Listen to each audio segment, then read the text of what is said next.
말씀 보시겠습니다. 하나님 말씀은 마태복음 12장 28절로 29절까지의 말씀입니다.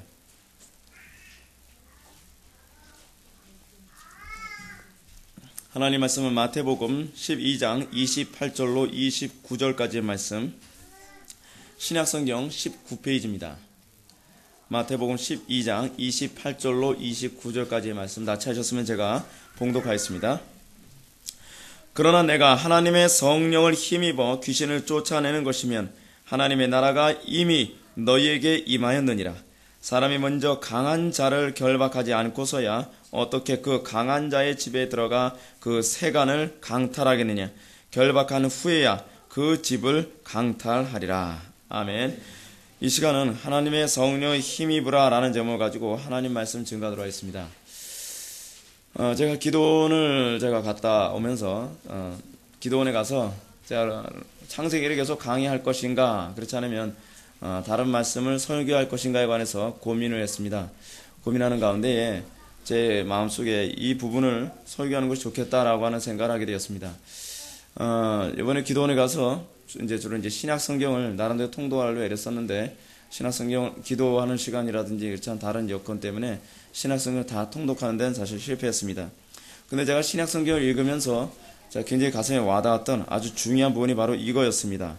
하나님의 성령을 힘입는 것의 필요성, 이 당위성을 다시 한번 굉장히 많이 생각하게 되었습니다. 우리가 예수님을 한번 생각해 봅시다. 예수님을 묵상해 봅시다. 유대 땅에 예수님의 등장은 사람들 가운데 큰 이슈가 되었습니다. 예수님의 그 어떤 점이 그 유대 사회에서 이슈가 되었는가, 우리가 그 부분을 먼저 잠깐 묵상을 하면서 오늘 본문을 좀 들어가고자 합니다. 그 첫 번째는 예수님의 가르침은 기존 서기관들 또는 다시 얘기한다면 신학자들과 같지 않았기 때문입니다. 마가복음 1장 22절은 이렇게 얘기합니다. 무사람이 그의 교훈에 놀라니 이는 그의 가르치는 것이 권세 있는 자와 같고 서기관들과 같지 아니함일러라 라고 얘기하고 있습니다. 예수님의 이 가르침의 탁월성은 그 당시 종교 지도자들과 확연하게 차별화되었습니다. 예수님은 그 당시 종교 지도자들보다 훨씬 권위가 있었고 능력이 있었으며, 그래서 많은 사람들에게 도전을 줬습니다. 기존의 종교 지도자들의 가르침은 예수님께서 지적하셨던 것처럼 그들은 지식의 열쇠를 가져가서 자기도 들어가지 않고 또 들어가고자 하는 자도 막는 그런 지도자들이었습니다. 다시 말해서 그들은 자기들도 지키지 않는 어려운 종교 교리를 사람들에게 강요하고 사람들에게 가르치는 것, 그 가르치고서 그것을 통해서 자기가 존경받는 것만으로 만족하는 그런 가르침을 하는 사람들이었습니다. 다시 말해서 그들은 이 가르침에 권위가 없었다는 것입니다. 그러나 예수님의 가르침은 당시 종교 지도자들과는 다르게 그 가르침대로 사셨습니다. 그 가르침대로 살고, 그리고 그 가르침대로 살라고 그들에게 명령하며 그들에게 권면했습니다. 예수님의 가르침은 틀림없이 그 당시 종교 지도자들의 가르침과는 확연하게 구분되는 가르침이었습니다. 둘째로 예수님의 가르침은 개혁적이었습니다. 예수님의 가르침은 당시 유대 사회를 개혁하는 놀라운 것이었습니다. 예를 들어서 예수님은 가나마다 현장에 붙잡힌 한 여인을 두고서 많은 사람들이 돌로 때려 죽이려고 할 때에 예수님은 그 여인을 돌로 때려 죽이라고 얘기하지 않습니다. 예수님은 그 당시에 잘못되어진 율법에 대한 이해, 잘못되어진 하나님의 말씀에 대한 이해를 개혁하고자 했습니다. 그래서 예수님은 말씀하십니다. 너희 중에 죄 없는 자가 먼저 돌로 치라. 아무도 그 여인을 칠 수가 없었습니다. 하나님께서는 그들의 이 잘못된 율법에 대한 이해를 개혁시켰습니다. 뿐만 아니라 세리와 창기에 대한 태도도 달랐습니다. 수많은 그 당시 사람들은 세리와 창기들에 대해서 적대적이었고 그들을 정죄하는 태도를 취했습니다. 그러나 예수님은 세리와 창기들의 친구로서 그들을 회개시키고 그들로 하여금 하나님의 말씀 앞에 부복되게 하며 그들로 하여금 거룩하고 경건하게 살도록 예수님은 했던 것입니다. 특히 당시에 보편적이었던 죄악에 대해서 급진적인 개혁을 추구했습니다. 예수님 당시에 이혼은 일반화되었었습니다. 그 당시에 유대인들은 일반적으로 어떻게 한 여자와 일평생을 살아가느냐, 이것은 불가능하다라고 생각했습니다. 그 당시에는 축첩제도도 아무렇지도 않게 사람들에게 수용됐습니다. 그러던 상황에서 예수님께서 제자들에게 가르친 것은 이것이었습니다. 누구든지 음행한 연고 외에 아내를 내어버리고 다른 데에 장가드는 자는 가늠함이니라. 이혼 절대로 안 된다는 것입니다. 이혼 절대 금지 규례를 가르치셨습니다. 자, 이런 예수님의 가르침은 그 당시 예수님을 따르고 추종했던 제자들에게도 상당한 저항감을 가졌을 만큼 예수님의 이 가르침은 지극히 개혁적이고 굉장히 충격적이었습니다. 그러므로 예수님의 제자들조차도 이렇게 말합니다. 만일 사람이 아내에게 이와 같이 할진대 장가들지 않은 것이 좋겠습나이다. 뭐라고 얘기하는 거죠? 한 여자하고 일평생 같이 사느니 아예 독신으로 사는 게 낫지 않겠습니까? 라고 예수님의 제자들조차도 이렇게 얘기했던 것입니다. 무슨 얘기죠? 불가능하다는 겁니다. 여러분, 예수님의 가르침을요, 제자들도 다 쉽게 수용할 수 있었던 문제가 아닙니다. 항상 그 시대의 문화가 타락하면요, 그만큼 하나님의 말씀을 받아들이기가 얼마나 어려운지 모릅니다. 예수님의 제자들도 오늘날 우리가 정말 당연시 받아들여지는 이혼 금지라고 하는 이 규례에 관하여 그들도 거듭났다고 하는 그들조차도 그 말씀을 받아들이기에는 너무나 무리라고 생각했다는 것입니다. 여러분, 이런 차원에서 문화가 성화되는 것이 얼마나 중요한 문제인지 모릅니다. 여러분, 오늘날 교회 안에서 이혼 절대 금지라고 하는 이것이 아직까지는 그 당시 유대 사회보다는 그다지 큰 저항감을 갖고 있지 않습니다. 그 이유가 어디 있는지 아십니까? 그만큼 이 이혼 절대 금지라고 하는 이 기독교적인 가르침이 전 세계에 보편화되었고 그래서 문화화되었다는 사실입니다. 문화가 성화되어짐으로 말미암아 우리가 이혼 절대 금지라는 이 규례를 우리가 받아들이기가 얼마나 쉽습니까? 이 받아들인 데서 얼마나 저항감 없이 받아들일 수 있습니까? 여러분, 우리가 정말 문화를 성화시켜야 되는 데한 중요성이 여기 있지 않습니까? 예수님도 이런 부분에 관한 개혁을 끊임없이 추구했던 것을 우리는 보게 됩니다. 셋째로 예수님의 가르침은 현실적이었다는 사실입니다. 예수님께서 유대 사회의 존재를 드러내시자마자 사람들이 흥분해된 것은 그 가르침이 탁월했기 때문만이 아닙니다. 또 그 가르침이 개혁적이었기 때문만은 아닙니다. 그 가르침이 실제적이었기 때문에 그렇습니다. 그 가르침은 현실적이었습니다. 예수님은 말씀만 하신 것이 아니라 그 말씀하신 대로 현실화시키셨던 분이십니다. 예수님은 말씀으로만 갇힌 자가 자유케 되어지고 눈먼 자가 다시 보게 되지면 눌린 자가 자유케 된다고 얘기하지 않으셨습니다. 예수님은 말씀하시고 그것을 현실화시키셨습니다. 예수님이 가시는 곳마다 앉은 매가 일어났습니다. 예수님이 가시는 곳마다 눈먼 자가 눈을 떴습니다. 예수님이 가시는 곳마다 귀신 들은 자가 자유케 되어지는 놀라운 역사가 나타났습니다. 예수님의 가르침은 현실적이었습니다. 예수님의 가르침은 실제적이었습니다. 그래서 많은 사람들에게 예수님의 가르침은 흥분을 가져다 준 것이었습니다. 물론 예수님의 가르침이 어떻게 보면 비현실적으로 보였던 부분도 없지 않아 있습니다. 예를 들어서 한 부자 청년이 예수님께 와서 이렇게 얘기합니다. 주여, 영생을 얻으려면 어떻게 해야 되겠습니까? 라고 질문을 던집니다. 그래서 예수님께서 뭐라고 말씀하시죠? 자, 네가 율법을 지켰느냐? 예, 저는 어렸을 때부터 율법을 다 지켰습니다. 라고 얘기합니다. 예수님께서 그 청년을 보시고 굉장히 흐뭇해 하십니다. 그러면서 예수님께서 말씀하십니다. 네가 온전하고자 할진대. 무슨 얘기죠? 네가 영생의 진정으로 들어가기 원한다면 이란 얘기거든요. 네가 온전하고자 할진대 하며 이렇게 얘기하십니다. 내게 있는 것을 다 팔아 가난한 자에게 주라. 그러면 하늘에서 보화가 내게 있으리라. 여러분들은 이 가르침이 현실적이라고 생각합니까? 어떻게 우리가 내가 쓸 것 하나도 남겨두지 않고 다 팔아 이웃과 나누고 어떻게 예수님을 따라갈 수 있겠다고 할 수 있겠습니까? 어떻게 보면 예수님의 이 가르침은 비현실적으로 보입니다. 실제로 예수님도 뭐라고 얘기합니까? 부자가 천국에 들어가기가 얼마나 어려운가 하면 낙타가 바늘귀를 나가는 것처럼 어렵다. 뭘 얘기하는 것이죠? 불가능하다는 얘기입니다. 근데 그 불가능하다는 것이 그냥 불가능하다는 것이 아닙니다. 우리의 타락한 본성으로는 불가능하다는 것입니다. 그러므로 예수님께서 하시는 말씀이 무엇입니까? 사람으로는 할 수 없을 때 타락한 우리의 본성으로는 불가능하지만 하나님은 할 수 있느니라 라고 얘기했다는 사실입니다. 어떻게 이것이 현실화될 수 있습니까? 어떻게 이 불가능한 것이 현실적으로 가능할 수 있다고 얘기하는 것입니까? 그것은 하나님의 초월적인 능력이 우리에게 개입함으로만이 하나님께서 역사하실 때만이 우리의 타락한 본성이 거기에 부복하게 될 것이라고 얘기하는 것입니다. 이것을 바로 하나님의 나라의 도래다라고 예수님께서는 말씀하셨습니다. 그렇다면 이것을 가능하게 했던 원동력 어디에 있는 것이겠습니까? 또 오늘날은 왜 이런 하나님만이 할 수 있는 놀라운 일이 그토록 나타나지 않는 것이겠습니까? 그 부분에 관하여 저는 오늘 여러분들과 얘기하고자 합니다. 먼저 28절의 말씀 보겠습니다. 그러나 내가 하나님의 성령을 힘입어 귀신을 쫓아내는 것이면 하나님의 나라가 이미 너희에게 임하였느니라.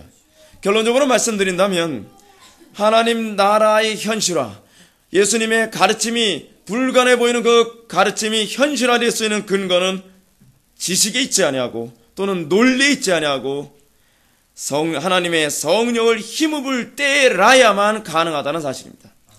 하나님의 성령이 힘입지 않고는 결코 하나님의 나라를 볼 수도 경험할 수도 없습니다. 이런 사실을 잘 보여주는 말씀이 바로 유다서에 나옵니다. 유다서를 봅시다. 유다서에 보면은 유다 공동체 안에 가만히 들어온 사람들이 있습니다. 그들은 분명히 성경의 가르침을 꼼꼼히 배웠던 사람들입니다. 그들은 다른 사람도 아니고 사도에게 직접 가르침을 전수받은 사람들이었습니다. 그들이 예수님의 이 놀라운 가르침을 다른 사람도 아니고 사도들에게 직접 전수받았다고 한다면 그들도 예수님처럼 탁월한 삶을 살고 사람들에게 경외감을 주는 사람이 되지 않았을까요? 그들은 정확한 교리를 배웠습니다. 다시 얘기하면 그들은 사도들의 가르침을 액면 그대로 받았다는 사실입니다. 그럼에도 불구하고 그들은 하나님의 말씀대로 사는 데 실패했습니다. 그들은 유다 공동체를 분열에 빠지게 만들었습니다. 그들은 심각한 문제를 일으켰습니다. 그 이유가 무엇입니까? 그 이유를 사도 유다는 이렇게 말합니다. 이 사람들은 육에 속한 사람이며 성령은 없는 자라. 문제가 무엇입니까? 성령이 없기 때문입니다. 성령이 없기 때문에 그들은 말씀을 아무리 양육받았으나 결코 그 말씀을 현실화시키는 데 실패했다는 사실입니다.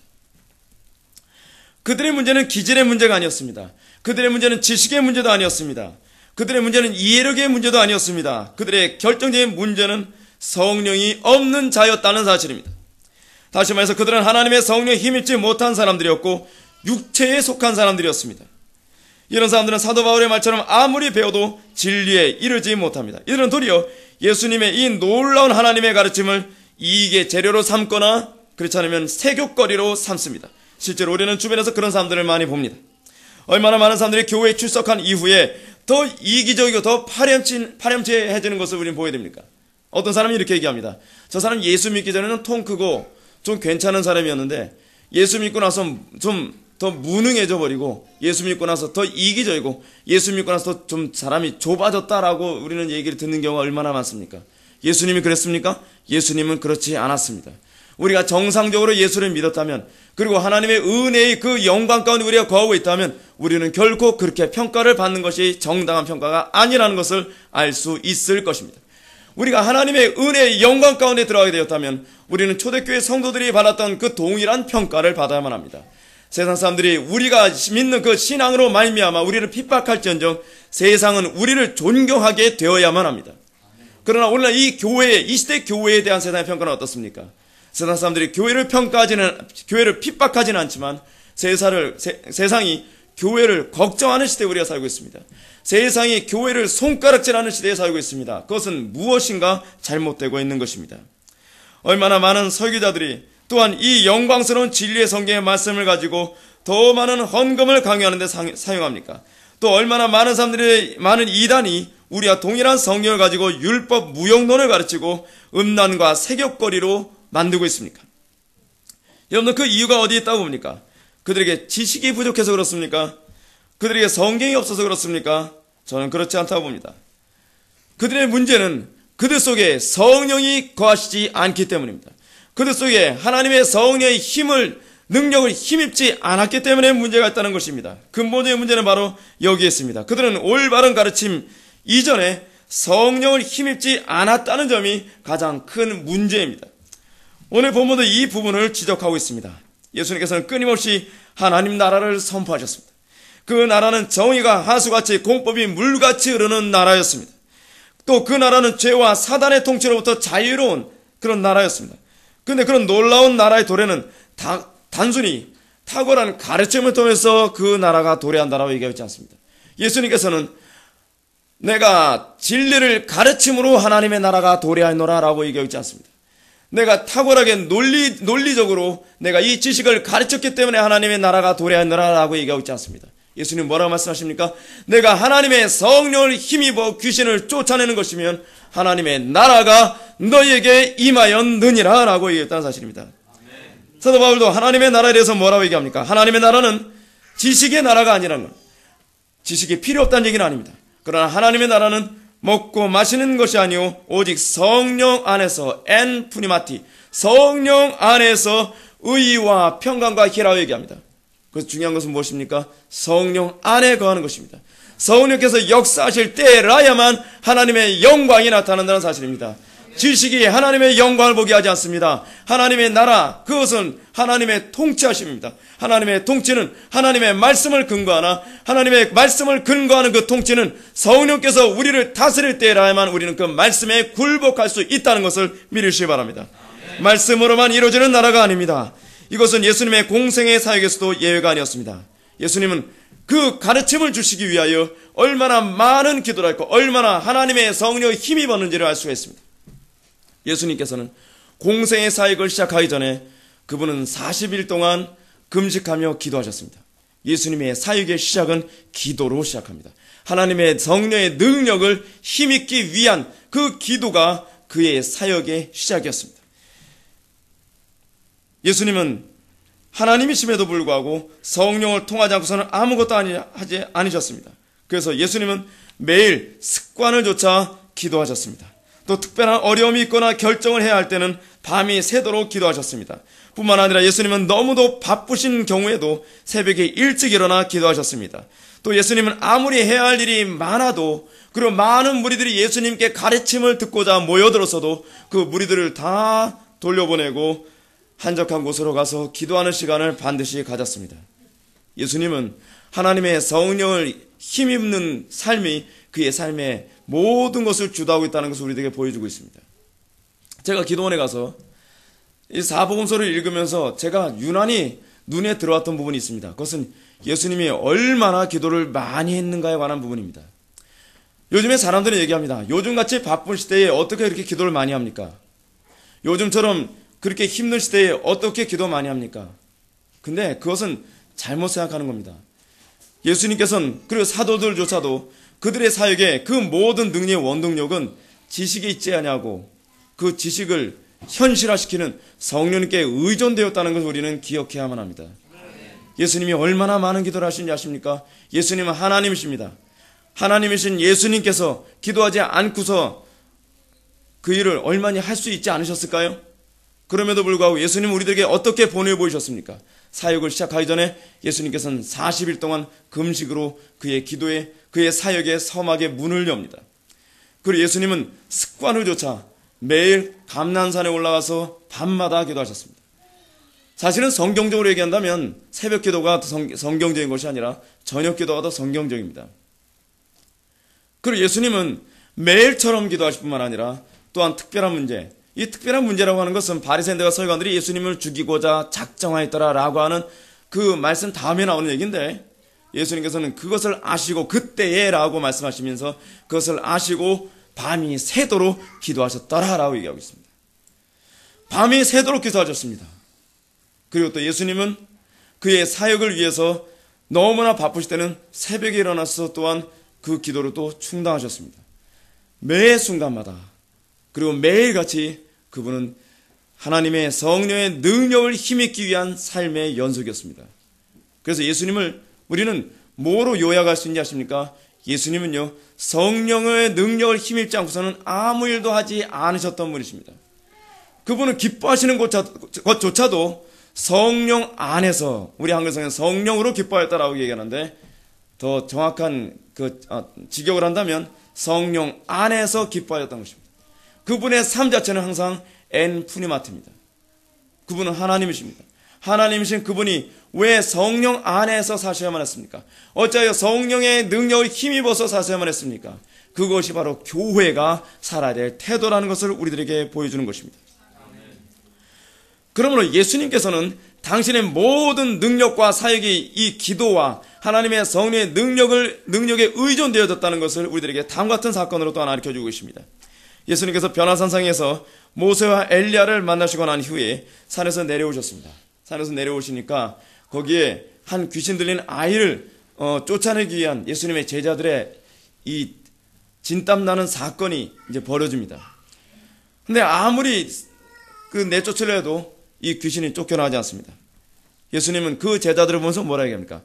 이 패역하고 믿음이 없는 세대여 내가 어찌 너희와 언제까지 함께하리요? 라고 탄식하십니다. 그래서 예수님께서 그 귀신을 쫓아내신 이후에 예수님께 제자들이 모여들어서 물어봅니다. 주여, 우리는 어찌하여 저 귀신을 쫓아내지 못하였나이까? 예수님이 뭐라고 말씀하십니까? 예수님이 이렇게 말씀하지 않으셨습니다. 내가 하나님이었기 때문이다 라고 얘기하지 않습니다. 예수님께서는 간단하게 말씀하십니다. 기도 외에 다른 것으로는 이런 종류가 나갈 수 없느니라. 자, 여기서 예수님은 뭘 말씀하시는 겁니까? 내가 평소에 항상 성령님의 능력을 의존하기 위하여 얼마나 기도했는지 네가 알지 않니? 라고 얘기하는 것입니다. 예수님은 항상 기도를 통하여 이 모든 일을 한다는 것을 제자들에게 가르쳐주기를 원하셨습니다. 예수님께서는 그것을 본을 보이셨습니다. 나에게서 이런 능력이 나타난 것은 내가 밤이 새도록 기도하는 것에 의해서 나타난 것이었다. 내가 습관을 주차 기도하는 것에 의해서 이런 현상이 나타난 것이다. 내가 새벽마다 일어나서 기도하면 나타난 것이 바로 이것이다 라고 예수님께서 말씀하신 것입니다. 기도 외에는 결코 이런 유가 나갈 수가 없다는 것입니다. 지식에 의해서 이 문제가 해결되지 않습니다. 끊임없이 쉬지 않고 사도 바울이 얘기했던 것처럼 쉬지 않고 기도한 그 기도의 저력이 이런 모든 위기 때마다 나타나게 된다는 사실입니다. 그럼 이제 다음으로 생각해 볼 것이 무엇입니까? 그것은 성령의 힘입어 어떻게 하나님의 나라가 임하느냐 하는 것입니다. 이에 대해서 예수님은 성령의 힘입어 귀신을 쫓아야 할 것을 말씀하십니다. 이것은 복음이 현실화되는 가장 실제적인 문제입니다. 그러면 어떻게 귀신을 쫓아내야만 합니까? 29절 말씀을 다 같이 한번 읽어보시겠습니다. 시작. 사람이 먼저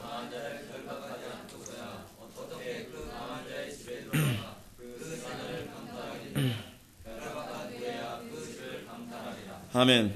여기서 가장 염두에 두어야 할 단어는 강한 자입니다. 그래서 예수님은 강한 자를 결박하지 않고서는 결코 그 세간을 강탈할 수 없다라고 말씀하고 있습니다. 이 가르침에서 강한 자란 물론 앞에서 말씀하셨던 그 귀신 또는 악한 영을 말씀하고 있습니다. 그러면 그 세간이란 무엇을 말하는 것이겠습니까? 이 부분에 대한 주석학자들의 가르침은 그 귀신에 사로잡힌 사람이라고 말합니다. 옳습니다. 그 귀신에 사로잡힌 사람입니다. 그 귀신에 사로잡힌 사람을 얻기 위해서는 악한 영의 권세에 붙잡힘화된 그 사람을 우리가 얻기 위해서는 우리는 성령을 힘입어 사단의 권세를 깨뜨려야만 합니다. 이 얘기는 바울의 고린도 후서의 가르침에서 나타납니다. 이 세상 신이 어떻게 해요? 복음의 영광의 광채가 비치지 못하게 사람들의 눈을 어둡겠다고 얘기하지 않습니까? 많은 사람들에게 복음을 전하기 위해서 우리가 해야 될 일이 무엇입니까? 이론으로 무장하는 것입니까? 우리 얼마나 많은 지식을 갖고 있느냐가 사람들을 복음화시킬 수 있을 것이라 생각합니까? 논리정연하게 사람들에게 복음을 얘기해 보십시오. 그 사람들이 복음을 받아들입니까? 성경 그렇게 얘기하지 않습니다. 그 이전에 그것이 필요한 것은 사실이지만 그 이전에 우리는 성령님이 그 지식을 사용하셔야 된다는 사실입니다.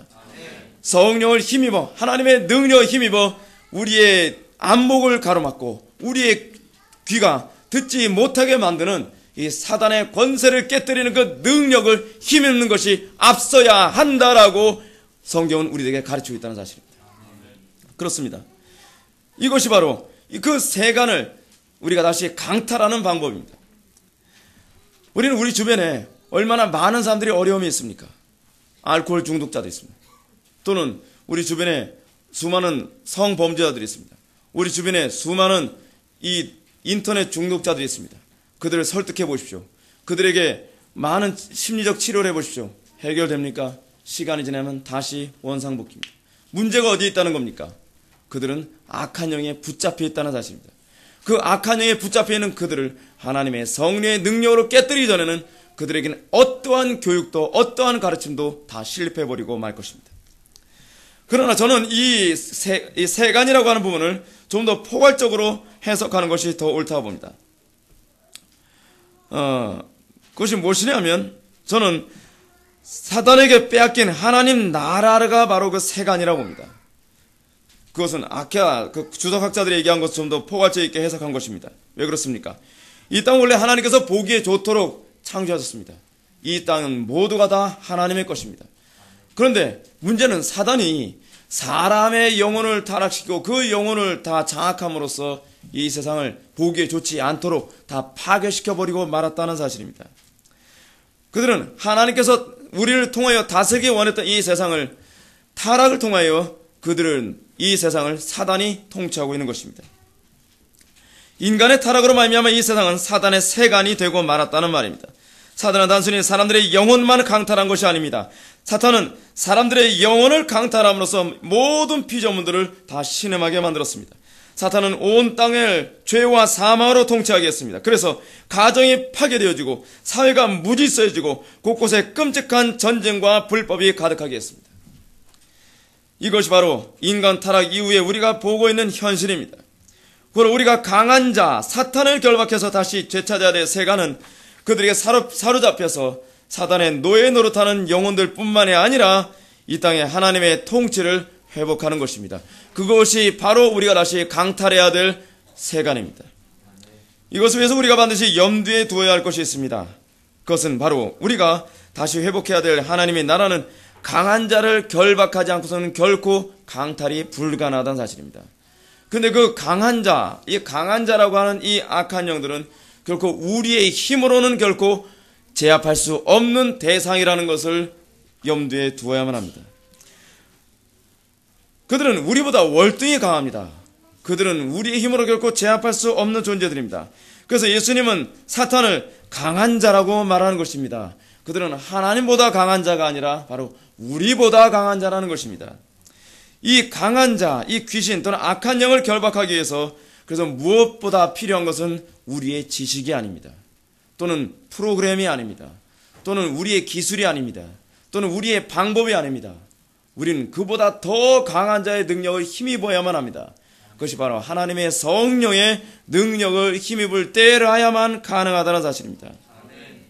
사랑하는 성도 여러분, 오늘날 정통신앙을 고수한다고 하는 개혁 장로교회의 이 어려움이 바로 여기에 있다고 봅니다. 우리 회복의 교회는 정통 장로교 개혁교회의 그 전통을 그대로 위임받아 그 길을 걸어오자는 교회입니다. 그리고 특히 청교도 신앙을 우리는 유난히 추구하는 교회입니다. 근데 오늘 이 시대의 정통 장로교회가 가지고 있는 어려움이 어디에 있습니까? 오늘 정통 장로교회가 교리만을 추구하고 지식만을 너무나 추구한 나머지 하나님의 성령의 능력을 힘입어 사단의 권세를 그 혼미의 영을 깨뜨리는 일에 너무나 실패하고 있다는 사실입니다. 이 시대 장로교회는 성경을 잘 해석하고 설교를 잘하기만 하면 부흥이 일어나고 사람들이 회심할 것이라고 착각합니다. 물론 이것이 중요합니다. 성경을 잘 해석하고 그리고 바른 교리가 가르쳐지는 것은 정말로 중요한 문제입니다. 그러나 그것보다 더 중요한 문제가 그것과 아울러서 더가 아니라 아울러서 우리가 중요한 부분이 있다는 것을 염두에 둬야만 합니다. 오늘날 우리가 처해 있는 가정과 직장과 사회에 만연한 수많은 문제들도 이런 지식과 방법과 전략으로 해결될 수 있는 것이 결코 아닙니다. 오늘날 성도들의 가정이 파괴되고 사회가 붕괴되고 있으며 국가가 위기에 있는 것은 사실 방법이나 전략의 문제에 앞서 무엇인가가 있는 것입니다. 무엇인가 우리가 놓치고 있는 것이 있는 것입니다. 그 근본적인 문제를 해결하지 않으면 아무리 좋은 프로그램이나 전략이나 방법이나 지식을 아무리 고안해낸다 할지라도 우린 다 실패해버리고 말 것입니다. 저는 이것이 아무런 의미가 없다고는 말하진 않겠으나 이것이 효력을 보게 하는 데는 성령의 능력이 절대적이라고는 말하고 싶습니다.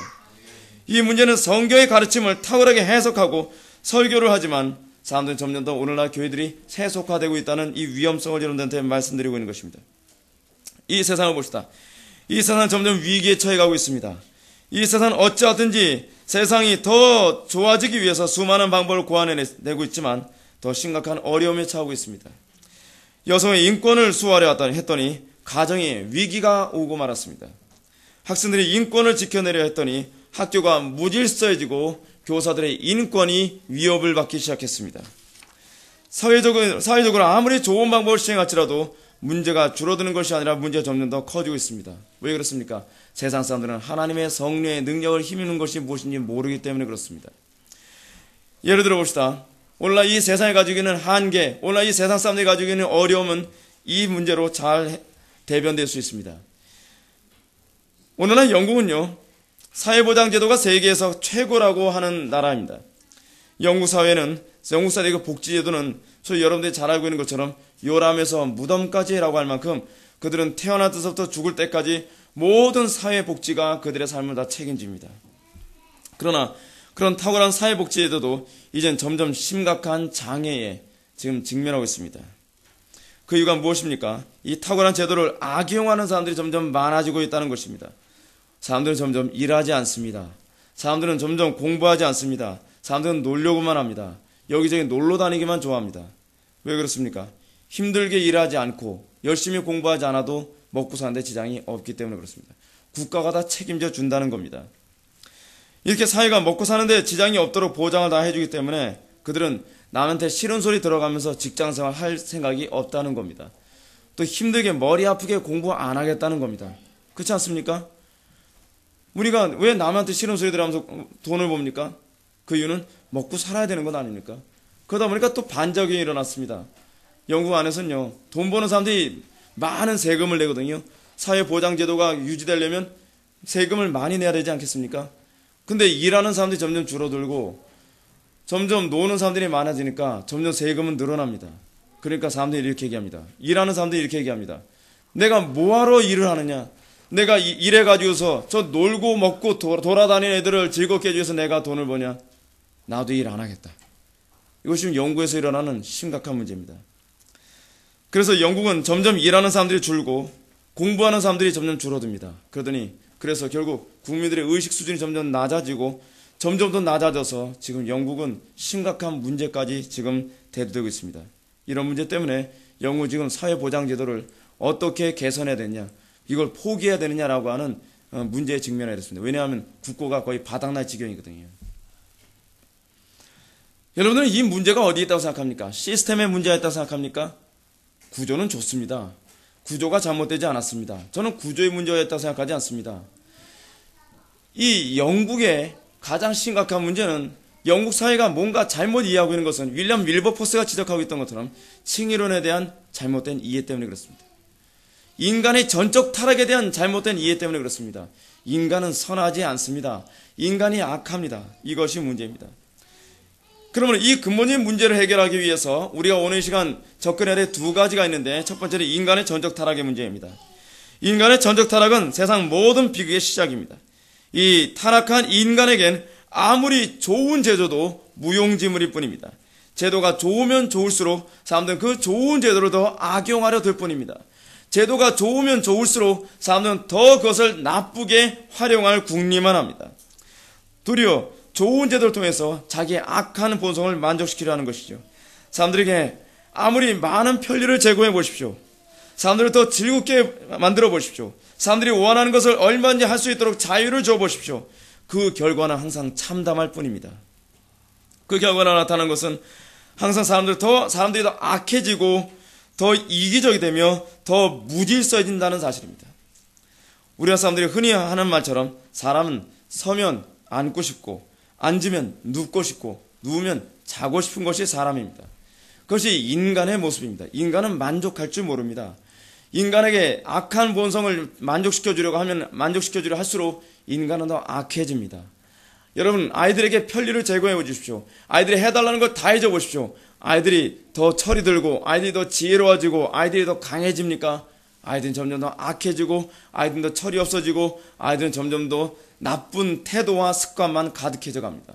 아이들이 보고 싶어하는 TV를 마음껏 보도록 만들어 보십시오. 아이들은 잔인해지고 난폭해지고 음란해지고 어리석어지게 될 것입니다. 아이들이 원하는 대로 음식을 사주시고 아이들이 원하는 대로 다 해줘 보십시오. 아이들은 아주 방탕해지게 될 것입니다. 이것이 인간 타락에 가지고 있는 심각한 문제라는 사실입니다. 사람은 아무리 그들의 편리를 제공해주고 아무리 그들을 즐겁게 해줄수록 그들은 점점 더 악해질 뿐입니다. 잠언은 이런 인간 상태를 다음 같은 말로 표현합니다. 족한 줄을 알지 못하며 족하다 하지 않는 것 선엇이 있나니 곧 음부와 아이 베지 못하는 태와 물로 채울 수 없는 땅과 족하다 하지 아니하는 불이니라. 그렇습니다. 인간의 존재는 아무리 그 욕구를 채워줄지라도 만족할 줄 모르고 도리어 이 불과 같습니다. 불은 어떻습니까? 불에게 장작개별을 줘보십시오. 불이 알아서 만족합니까? 그 불은 더 커져버리고 맙니다. 그 더 커져버린 불을 잠재우기 위해서 여러분은 장작개비를 사용하시겠습니까? 더 많은 장작개비를 공급해 보십시오. 그 불은 더 커져버리고 말 것입니다. 그것이 바로 인간의 타락한 본성입니다. 인간의 타락한 본성을 잠재워서 인간을 만족시켜서 그들을 잠재울 수 있을 거라고 생각합니까? 교회 안에 교인들 여러 가지 요구를 합니다. 목사님, 더 편리한 것을 제공해 주십시오. 우리 교회도 더 편리한 의자를 제공해 주십시오. 우리 교회도 더 아늑한 공간을 만들어 주십시오. 우리 교회도 더 아름답고 화려하게 꾸며 주십시오. 그것을 채워 주십시오. 그럼 어떻게 될까요?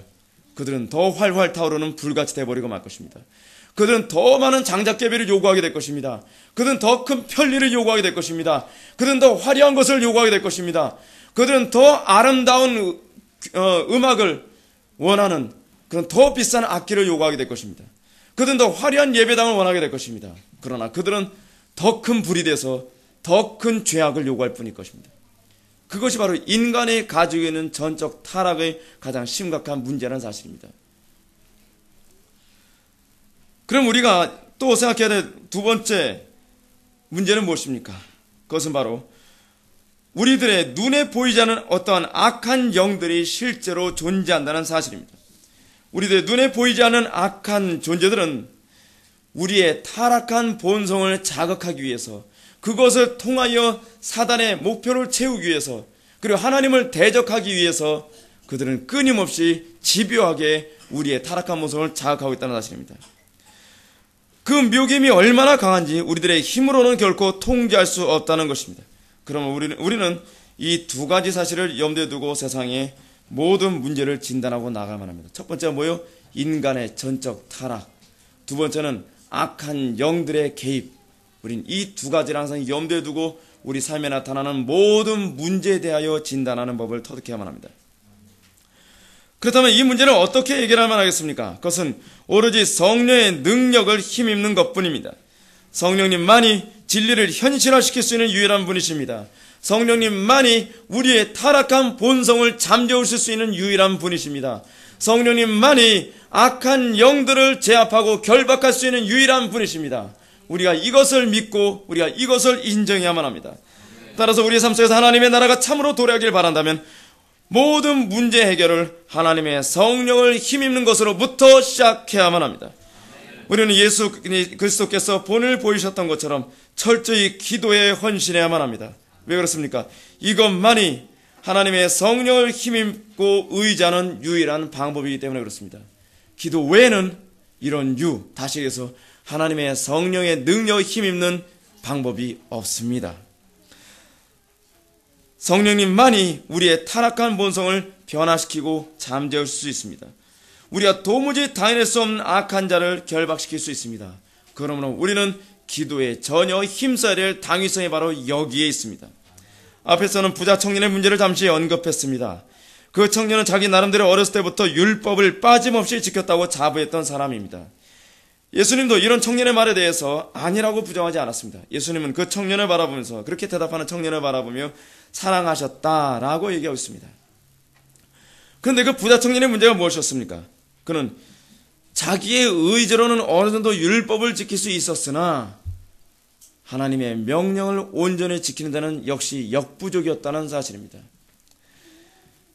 그는 예수님께서 가서 내게 있는 것을 다 팔아 가난한 자들을 주라. 그리하면 하늘에서 보화가 내게 있으리라는 말씀 앞에서 근심하고 떠나갔다는 것입니다. 그는 그 명령이 도무지 현실적이지 못하다고 생각한 것입니다. 이것이 하나님의 성령에 힘입지 않고 사는 사람들에게 나타나는 한계입니다. 하나님의 성령의 능력에 힘입지 않고 살아가는 사람들은 하나님의 말씀이 이상적이긴 하나 현실적이지는 않다고 봅니다. 이것이 바로 믿음의 눈이 없는 사람들에게 나타나는 특징입니다. 하나님의 성령의 능력에 힘있는 사람만이 믿음의 눈이 열립니다. 하나님의 성령의 능력에 힘있는 법을 터득한 사람들만이 하나님의 이 이상적인 가르침과 같은 이 말씀이 현실적이라고 보게 되어지는 것입니다. 하나님의 성령의 능력을 힘입지 않으면 아까 제자들에게 절대 이혼 금지라고 하는 이 가르침은 이상적이긴 하나 현실적이지 못해라고 반발하게 만들 것입니다. 우리의 삶 속에서 하나님께서 요구하시는 수많은 명령들이 있습니다. 여러분, 그 명령에 관해서 여러분들은 정당하게 아멘이라고 반응할 수 있습니까? 우린 그렇게 잘 못합니다. 우리가 과연 죽도록 충성할 수 있겠습니까? 우리가 과연 직장과 캠퍼스와 가정에서 하나님의 말씀을 대로 순종하는 가운데 겪는 수많은 어려움을 다 극복해 가면서도 우리는 하나님의 명령을 따를 수 있겠습니까? 원수를 사랑하라라고 하는 이 명령을 여러분 따를 수 있겠습니까? 우리의 본성에 절대적으로 거슬립니다. 사도 바울은 얘기합니다. 가난한 가운데서도 자기는 부유할 때뿐만 아니라 가난한 가운데서 범사에 자족하는 일체의 비결을 배웠다고 얘기합니다. 여러분은 이것에 관해서 쉽게 아멘할 수 있겠습니까? 여러분들은 아무것도 없는 가운데서도 여러분들은 자족하며 기뻐하고 감사할 수 있겠습니까? 여러분들은 십자가를 지면서도 자기를 부인하면서도 여러분들은 사도들처럼 기쁨이 충만할 수 있겠습니까? 이것은 우리의 의지에 호소하는 것이 아닙니다. 우리의 타락한 본성에 호소하는 것이 아닙니다. 이것은 우리의 힘으로 할 수 없는 영역입니다. 이것은 사람으로는 할 수 없습니다. 오로지 하나님만이 할 수 있는 영역이라는 것을 믿으시기 바랍니다. 따라서 여러분들이 하나님의 성령의 능력, 힘 있는 법을 터득하지 않는다고 한다면 여러분들이 설교 통해서 듣는 이 가르침이 탁월하다, 위대하다라고 여러분들이 얘기할 수 있을지 모르나 여러분들 예배가 끝나고 뒤로 돌아서서 하는 말은 그것은 현실적이지 못해 라고 얘기하는 것밖에는 할 얘기가 없을 것입니다. 고로 예수님께서 우리들에게 오늘 이 시간 여러분들 각자에게 요구하는 것이 무엇입니까? 사람으로는 할 수 없으나 하나님으로는 할 수 있는 이 일이 이루어지기 위하여 우리들에게 요구하는 것이 무엇입니까? 그것은 예수님처럼 기도하라는 것입니다. 예수님처럼 기도함으로써 하나님의 성령의 능력을 힘 있는 법을 터득하라 우리들에게 요구하고 계시는 것입니다. 사랑하는 성도 여러분, 저는 오늘 이 시간 예배를 드릴 때마다 무엇보다도 성령의 능력을 간절히 의존하라고 권면하고자 합니다. 왜 그렇습니까? 성령님만은 여러분들의 돌같이 굳은 마음을 열어주시고 성령님만은 여러분들로 하여금 말씀을 깨닫게 하시며 성령님만은 여러분들의 타락한 본성을 새롭게 하실 수 있기 때문에 그렇습니다. 또 성령님만이 진리의 말씀을 현실화시킬 수 있는 유일한 분이시기 때문에 그렇습니다. 성경은 우리들에게 가정을 낙원으로 만드는 법을 가르치고 계십니다. 성경은 우리에게 교회가 낙원처럼 되는 법이 무엇인지 가르치고 계십니다. 성경은 우리에게 사회가 낙원처럼 되는 법이 무엇인지를 가르쳐주고 계십니다. 그것은 하나님의 나라라고 얘기하고 있죠. 그런데 그 가르침이 현실화되기 위해서는 이론만 필요한 것이라고 얘기하지 않습니다. 하나님의 성령의 능력이 개입할 때라야만 말씀이 현실화될 거라고 얘기하는 것입니다. 말씀이 육신이 되어 우리 가운데 임하였습니다. 어떻게 임하였습니까? 성경이 이렇게 얘기합니다. 마리아에게 성령으로 잉태케 하였도다. 성령이 말씀이 육신이 되게 한 것입니다. 그것은 성령의 사역이었습니다. 성령만이 말씀이 육신이 되게 한 것입니다. 인카네이션, 성육신 사건. 말씀이신 성자께서 육신이 되게 하는 것은 바로 성령의 역사였습니다. 오늘 시간은 하나님께서 우리에게 선포하신 그 말씀이 우리 삶 속에 현실이 되고 우리 삶 속에 육신이 되게 하는 것은 또한 그 동일하신 성령의 역사라는 것을 믿으시기 바랍니다. 아멘. 하나님의 성령의 능력을 힘 있는 법을 터득하십시오. 그분만을 의지하는 법을 터득하십시오. 우리가 날마다 예수님처럼 기도하는 법을 터득하십시오. 그렇다면 여러분의 삶 속에 하나님의 나라가 도래하는 것을 여러분들은 목독해 될 것입니다. 다 같이 기도하시겠습니다. 허락하셔 자비로우신 하나님 아버지, 우리에게 믿음을 허락하여 주옵소서. 우리들에게 능력을 허락하여 주옵소서. 그래서 우리를 통하여 말씀이 현실화되는 것을 목독해 하여 주옵소서. 지금은 어느 때보다도 말씀이 현실화되는 것을 우리가 보지 않고서는 견딜 수 없는 시대에 우리가 살고 있습니다. 세상은 온통 어둡습니다. 세상은 온통 사단의 다스림이 이 땅을 장악하고 있습니다. 사람으로는 도무지 다시 회복할 수 없는 상태에 있습니다. 하나님만이 할 수 있음을 고백합니다. 우리가 예수님처럼 기도하게 하여 주시고 그래서 우리로 하여금 하나님의 성령을 힘입어 살아가는 법을 터득하게 하여 주옵소서. 예수님의 거룩하신 이름으로 기도 올려옵나이다. 아멘. 우리 다 일어나서 우리 찬송가 635장 우리 찬양 드리는 후에